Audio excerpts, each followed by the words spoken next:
So all the work I do as a therapist is concerned with the fascia. And I thought it was probably a good idea to just take a moment and talk a bit about what the fascia is. So myofascial release talks about myo being muscle and fascia being connective tissue, and it's the process of softening and releasing the restrictions within the cells and between the muscles and the muscle groups. And fascia has this huge importance in the body. If you took every other structure out of the body and left the fascia there, then you would still hold your shape. The fascia is a very tough connective tissue. It creates an outer wrapper over all of the muscle fibres, so the actin and the myosin fibres, all the tiny little fibrils which make up those fibres, and then right down to the microfibrils, so all the teeny tiny tissues that expand and contract in the body all have a fascial wrapper right down to a cellular level. Every cell has a fascial membrane to it. So this connective tissue,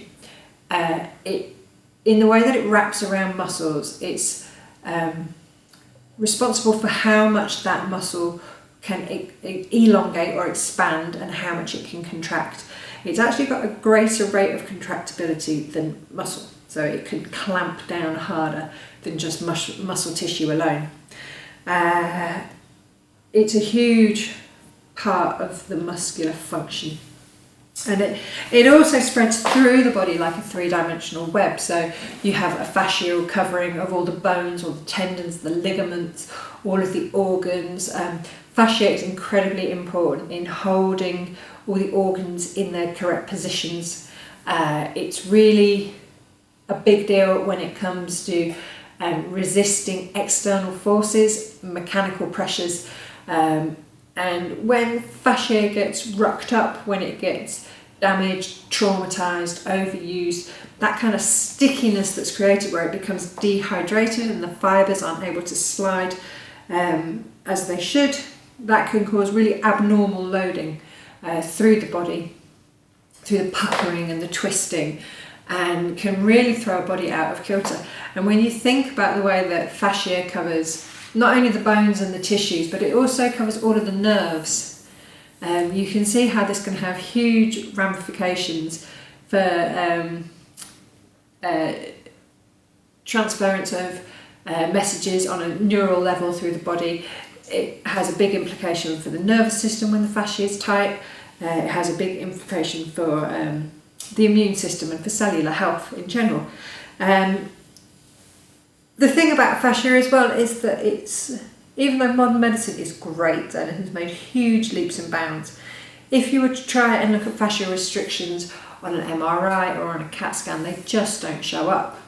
But I think when you start working with the tissue and when you start feeling into how your body feels, you become quite easily aware of the difference in the ease of movement once those restrictions have been manually softened.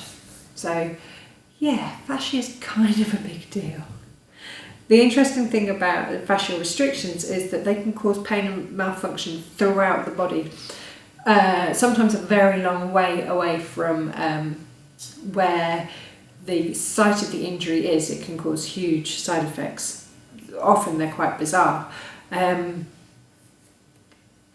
And the more you learn to feel into the body, the more you understand the different planes of fascia and the different, sometimes they're referred to as trains of fascia, and how the connectedness and the three-dimensionalness of the body is really a fascinating and amazing thing.